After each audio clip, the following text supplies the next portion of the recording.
안녕하세요. 미국 주식으로 부자되게 미주부입니다. 자, 제가 올해 텐베거 가능성이 굉장히 높은 종목으로 영상을 올려드렸던 파가야가 지난주에만 30.7% 상승했어요. 지금 보시는 이 화면은 제가 적정주가 템플릿으로 적정주가 대상에 있는 종목들만 모의 투자해보는 템플릿인데 지난주 파가야가 굉장히 좋은 성적을 보여줬습니다. 사실 이번 주에 실적 발표가 있어서 저는 이번 주에 파가야의 어떤 우려사항이 해소되면 그때부터 주가가 크게 상승할 수 있지 않을까 했는데 먼저 이렇게 상승을 하고 있는데 제가 매일매일 밀착 관리 종목에 대해서 이렇게 체크를 해드리는데 오늘자에 또 파가야 추가 호재 좋은 소식이 있었습니다. 그래서 이 얘기도 말씀드릴 건데 자 먼저 처음으로 제가 파가야를 올렸던 게 이때였거든요. 한 2달 전이었고 대학생 구독자분이 종목 분석 요청을 주셔서 제가 영상으로 만들어 드렸죠. 그리고 한 달 전쯤에 이것만 해결되면 상승할 것 같다라는 게 이제 파가야의 ABS 부실 채권에 대한 우려가 계속 있었고 이때 당시에 주가가 1월 10일이니까 한 8.6불 정도 됐습니다. 그때 당시에. 근데 사실 아쉬운 게 이때 영상 조회수가 잘 안 나왔어요. 1.6만 회밖에 안 나와서 좀 더 많은 분들이 봐주셨으면 좋았겠다라는 생각이 들었었는데 좀 개인적으로 아쉬워서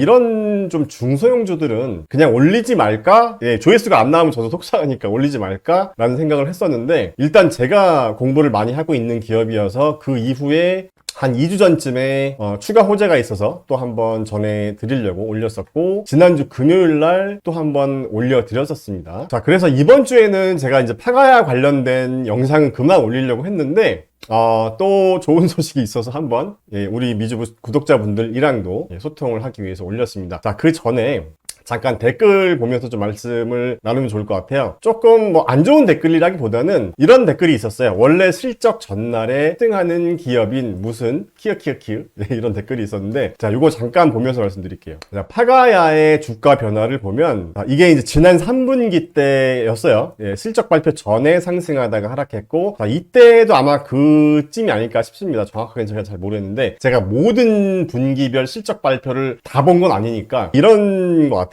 우리가 어떤 일이 발생하면 그 인과관계가 있을 거 아니에요. 그러니까 원인과 결과가 있을 텐데 그냥 단순하게 실적 전날 올랐다가 다시 하락하는 기업이다 라고만 단순하게 생각할 건 아니라는 게 생각입니다. 상승하면 상승하는 이유가 있을 거고 하락하면 하락하는 이유가 있을 거 아니에요. 우리가 정말 텐베거 종목을 찾으려면 하락했으면 왜 하락했는지 상승했으면 왜 상승했는지 그런 이유를 정확히 파악하고 정말 집중적으로 분석해야 우리가 정말 어떤 믿음을 갖고 투자할 수 있겠죠. 물론 종목과 사랑에 빠지자는 얘기는 아닙니다. 항상 비판적으로 좀 보자는 말씀이시고 다른 좋은 댓글도 있었어요. 이런 댓글이었습니다. 어떤 자산운용사 대표님이 미래를 바라보고 가치를 알아본 다음에 분석하고 투자한다. 그거에 근접한 유튜버이신 것 같다. 감사합니다. 사실 제가 이렇게 하고 있어요. 왜냐하면 제가 예전에 한 16년 동안 사업을 할 때 제 회사에 투자를 받기 위해서 그 벤처 캐피탈 같은 그런 심사역분들 거기서 이제 제가 IR을 하면서 제 회사의 가치가 굉장히 미래에 유망한 거 대비 지금 저렴한 거다라는 걸 제가 계속 그분들을 설득하는 그런 것들 그런 고민들을 많이 했잖아요. 그런 것처럼 지금은 반대 입장에서 어떻게 보면 투자자 관점에서 그때 당시에 그런 심사역분들이라는 그런 관점에서 제가 미래에 유망한 거 대비 가치가 저렴한 그런 회사들을 공부하는 그런 관점입니다. 그래서 제 어떤 채널의 취지를 잘 알아주신 것 같아서 감사의 말씀을 드리고 그 다음에 이 댓글도 저는 굉장히 보람이 있었어요. 남들이 건드리지 않는 그런 어떤 흙 속에 진주를 찾는 그런 종목 분석, 종목 선택의 논리와 어떤 그런 걸 맞췄을 때 짜릿함이지 이거지. 감사합니다. 좀 힘이 났어요. 조회수가 저번에 안 나와서 속상했었는데 자 아무튼 서론이 좀 길었습니다. 죄송합니다. 자 어떤 호재가 있는지 먼저 말씀드릴게요. 제가 스터디 클럽에 매일매일 데일리로 체크해드리는 코너에서 파가야 관련 소식이 또 있었어요. 무슨 얘기냐면 3억 달러 규모의 자동차 ABS 거래를 완료했다고 합니다. 강한 자본시장 수요를 확인했다. 저는 왜 이 ABS 거래가 완료됐다는 소식 몇 번 전해드렸잖아요. 지난 영상에서도 있었고 아마 그 전에도 한번 있었어요. ABS 거래가 완료됐다는 걸. 근데 이게 왜 저는 좀 중요한 시그널이라고 생각을 하냐면 지난 3분기 실적에서 이 부실 채권, 이 부실 ABS 같은 이런 것들이 감가상각이 되면서 손익계산서 상에서 순이익 적자 적자를 만든 그 가장 큰 원인이었잖아요. 그래서 이런 신규 ABS 거래가 계속 발생하는 것 자체가 파가야의 기존 우려감을 해소시킬 수 있는 그런 호재가 아닐까 하는 생각을 계속 하고 있었던 건데, 이 기사에서도 비슷한 얘기가 있더라고요. 자, 2025년 첫 번째 자동차 ABS, 그러니까 자동차 대출을 묶어서 다시 이제 재판매를 한다, 이렇게 보시면 됩니다. 그런데 그 14명의 투자자가 참여했고 대부분 기존 투자자라고 합니다. 제가 기사 출처도 링크를 남겨드렸어요. 자, 그리고 초과 청약이 발생했다. 얼마나 초과 청약이 발생했는지 금액까지는 안 나와 있었는데, 이게 무슨 말이냐면 원래 모집하려던 그 금액보다 더 모였다는 겁니다. 그러니까 더 강한 수요가 있었다라는 말이에요. 좋은 말이죠, 쉽게 말해서. 자, 그리고 2024년 한 해 동안 60억 달러의 이 ABS 조달을 했는데, 2025년 이제 2월 11일인데 현재까지 30억 달러의 이 ABS, 이 자본 조달을 완료했다. 지금 2025년 40일 정도밖에 안 지났는데 벌써 절반 정도를 달성했다는 겁니다. 자, 이거 제가 지난 영상에서 소개해드렸었죠. 이 소식도. 이건 넘어갈게요. 지난 영상 한번 보세요. 자, 그래서 이런 것들이 파가야 같은 경우는 이제 미국 현지 시간으로 목요일에 실적 발표니까 한국 시간으로는 제가 이제 금요일 아침에 소식을 전해드릴 거고, 이제 목요일 날 제가 성장률 추적기를 활용해서 이렇게 데이터 패턴 분석을 해서 실적 결과를 한번 예측하는 그 포스팅을 또 올려드릴 건데, 이 얘기는 좀 뒤에서 다시 말씀드릴게요. 오늘도 업데이트된 소식이 있습니다. 자, 아무튼 이번 파가야의 실적 발표에서 가장 키포인트는 지난 3분기 때 말이 나왔던 이 ABS, 이 부실 채권에 대한 추가 손실이 어느 정도인지가 이제 가장 좀 중요한 포인트일 것 같은데, 마침 이런 질문이 있었어요. 되게 날카로운 질문이셨습니다. 자, 파가야의 이 공정가치손상 7천만 달러가 이제 2024년 3분기 때 반영이 되었고, 남은 부실 채권이 있었어요. 그 당시에 남은 부실 채권이 2억 7,500만 달러 정도. 이게 이제 그러니까 남은 부실이 예상되는 그 채권들이 4분기 실적 때 반영된다고 한다면 2025년에 흑자 전환이 되더라도 이 4분기 실적 발표 때 부담을 주는 게 아닌지, 그게 이제 이번 주잖아요. 그러니까 이번 주에 이런 것 때문에 다시 한번 큰 충격이 있는 게 아닐까 하는 부분에 대한 질문이셨습니다. 저도 같은 궁금증이 있었어요. 그래서 제가 지난 영상에서도 이거 한번 링크 올려드렸었잖아요. 제가 이번 영상에서도 고정 댓글에 남겨드릴게요. 제가 그동안 파가야에 대해서 공부했던 자료들을 스터디클랩에 올려드렸던 거예요. 근데 그거를 하나에 모아서 게시물로 작성해드렸습니다. 그래서 지난 영상에서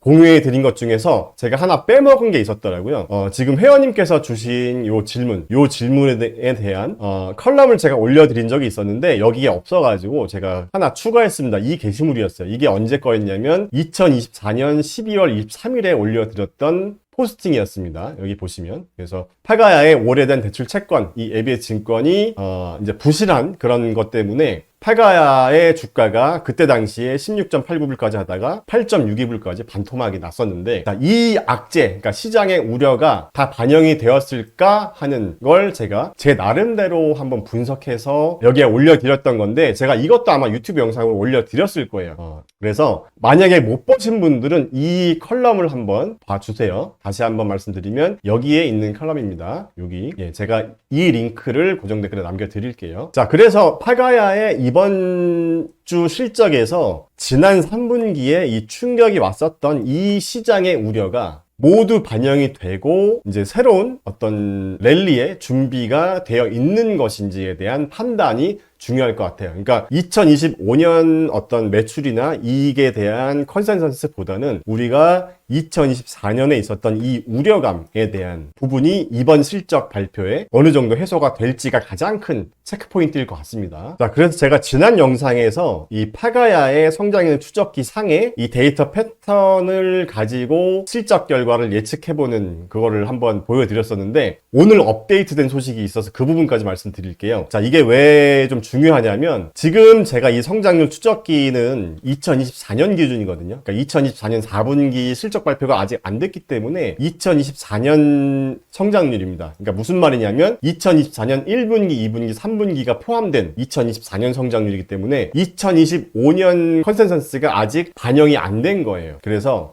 제가 2025년 성장률까지 같이 보고 있었잖아요. 이렇게 같이 비교해서 보고 있었고, 어떻게 되고 있는지를 분석 을 해드리고 있어요. 지금 예를 들면 최근에 일라이릴리 같은 경우도 성장률 추적기에서는 3주간 EPS와 매출 성장률 컨센서스 방향성이 다 하락이었지만 2025년 성장률이 이렇게 상승하는 걸 보면서 자, 이런 패턴일 경우에는 자, 제가 이렇게 말씀드렸잖아요. 4분기 어닝 쇼크가 나오더라도 2025년 가이던스 상향으로 주가 상승 확률 가능성도 있을 것 같다 라고 말씀을 드렸었는데 제가 예측한 대로 결과가 나왔습니다. 지금 여기 보시면 어닝의 쇼크가 나왔어요. 어닝의 쇼크가 나왔는데 향후 가이던스가 긍정으로 나와서 주가가 실제로 상승을 했습니다. 그래서 이번 분기 실적 발표부터는 제가 이런 식으로 하고 있고 성장률 추적기에서는 이런 케이스들이 몇 개가 있었어요. 우버 같은 경우도 성장률은 상승이었지만 2025년 컨센서스가 이렇게 하락하는 모습을 보이면서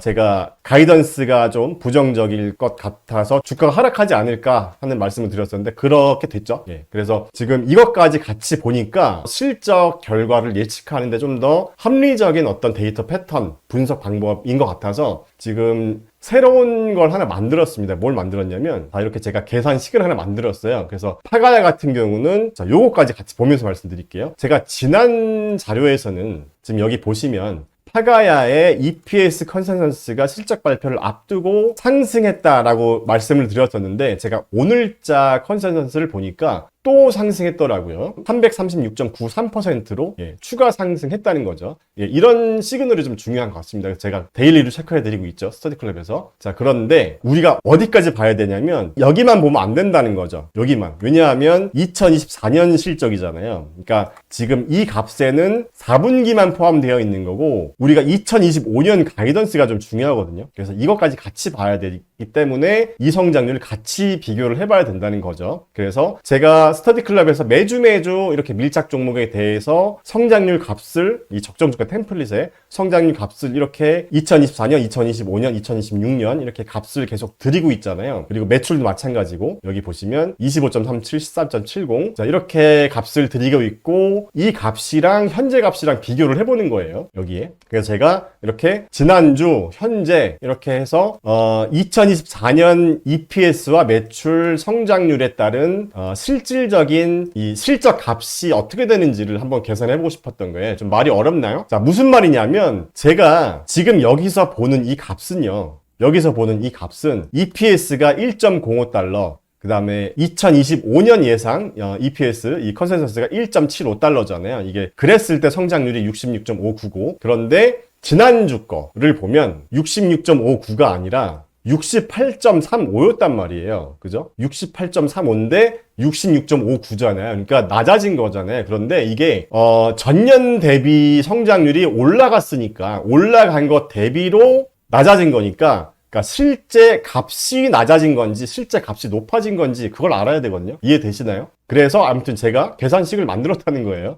요거를 딱 체크하면 뾰로롱 하고 값이 나옵니다. 그래서 이게 결론만 말씀드리면 자 지난주에 331.93% 자 이 값이죠. 이 정도 성장했을 때의 EPS 값을 제가 역순으로 계산한 거예요. 왜냐하면 제가 이 적정주가 템플릿에서는 이 성장률 퍼센트만 기록하거든요. 그러니까 여기서 보시는 이 값까지는 메모를 기록을 안 해요. 제가. 그래서 실질적인 값이 증가한 건지를 이런 식으로 표를 만든 거예요. 계산식을. 그래서 지금 아는 변수는 이거 4개. 이거 하나, 둘, 셋, 넷. 2024년, 그 다음에 2025년도 하나, 둘, 셋, 넷. 이 값을 알고 그 다음에 지난주에 대한 거는 성장률만 알잖아요. 그래서 요 변수만 가지고 요 값을 구하는 계산식을 만들어서 얘를 딱 체크를 하면 실제로 값이 올랐는지를 알 수 있는 겁니다. 그래서 자, 이 성장률은 331.93일 때 EPS가 1.0344까지 되어 있고 지금 현재는 1.05니까 오른 거죠. 그래서 제가 오르는 경우는 이렇게 초록색으로 표시가 되게 해놨고 자 그런데 2025년 성장률은 그러니까 지난주 여기에는 2025년 거가 68.35%였는데 지금 현재 여기 66.59로 되어 있잖아요. 여기 66.59. 그러니까 실제 값이 올랐는지 왜냐하면 이게 상승한 것 대비로 이게 전년 대비니까 이게 바뀌면 이게 자동으로 바뀌잖아요. 2025년은 전년 대비니까 좀 어렵나요? 자, 아무튼 계산을 해보니까 2025년 컨센서스는 1.7963 대비 1.75로 소폭 하락한 거예요. 2025년 컨센서스는. 그리고 매출 같은 경우는요, 지난주에 2024년 값은 변화가 없습니다. 25.37로 동일하고 2025년 성장률 컨센서스가 바뀌었어요. 지난주에는 14.7이었는데 이번 주에는 15.54%로 상승한 겁니다. 그래서 실제 매출 값은 지난주 대비 이번 주에 더 상향됐다라고 보시면 됩니다. 자, 무슨 말이야? 자, 그래서 지금이 월요일이니까 제가 목요일에 이 파가야 실적 발표 전날 또 업데이트가 될 거예요. 이런 값들이 업데이트가 되는지를 체크해보고 다시 올려드릴게요. 그래서 최종적으로 실적 발표 전날 컨센서스의 방향성이 어떻게 되는지를 최종적으로 결론을 내려서 자, 이런 식으로 제가 정리를 해서 제 개인적인 의견은 이렇게 올려드리도록 하겠습니다. 그러니까 어려운 거 아니고 그냥 제가 여러분들이 편하게 이렇게 데이터만 입력하면 계산되게 이렇게 만들어 놓은 거니까 요 자료를 가지고 제가 이제 프리뷰를 올려드릴게요. 그래서 제가 이런 방법으로 계속 작년부터 1분기, 2분기, 3분기, 4분기 계속 성장 추적기, 그 다음에 적정주가 템플릿, 그 다음에 제가 만든 퀀트 투자 방법 가지고 계속 검증을 해가고 있고 함께 공부를 해나가고 있는데, 자, 이렇게 정량적인 합리적인 방법으로 공부를 한번 해보고 싶은 분들이 계시면 제가 운영하고 있는 스터디 클럽에서 같이 한번 공부를 해보시면 좋을 것 같다는 생각이 듭니다. 그러니까 우리가 뭐 회사에서 일을 하던 사업을 하던 주식 투자를 하던 정말 목적 자체가 돈이 되면 안 되고 우리가 이런 과정을 통해서 공부하고 발전해 나가는 거에 뭔가 더 기쁨을 느끼고 행복감을 느끼면 돈은 자연스럽게 따라오는 게 아닌가 하는 게 제가 오랫동안 사업을 하면서 많은 시행착오를 겪으면서 깨달은 점입니다. 그래서 주식 투자도 저는 그렇게 해봤으면 좋겠어요. 우리가 같이 공부하면서 발전해 나가는 그런 기쁨을 느끼면서 이런 수익률은 그냥 부가적으로 따라온다라는 개념으로 같이 공부해 나갔으면 좋겠습니다. 자, 오늘 영상은 여기까지 마치겠고요. 자, 이번 주 중요한 실적이 있으니까 제가 또 그 이후에 영상으로 올려드리도록 하겠습니다. 감사합니다. 제가 운영하는 스터디 클럽에서는 1년 이내에 큰 상승이 예상되는 종목들을 선정해서 집중 관리하는 종목들의 밀착 정보들을 매일매일 받아보실 수 있습니다. 제가 만든 적정주가 템플릿을 활용해서 적정주가 도달 종목을 데일리 체크하고 밀착 관리 종목들의 내부자 거래가 있는지도 데일리로 체크를 합니다. 그리고 호재나 악재 등의 뉴스도 데일리로 체크를 하고요. 그 다음에 애널리스트들의 분석 리포트를 요약해드리면서 제 개인적인 생각도 같이 정리해서 말씀드리고 있어요. 자, 이런 체계적인 투자 루틴을 통해서 함께 공부하고 발전해 나가고 싶으신 분들은 제가 운영하는 MGB 파이어니어 클럽으로 오세요. 혼자 하면 외롭지만 함께 하면 든든합니다.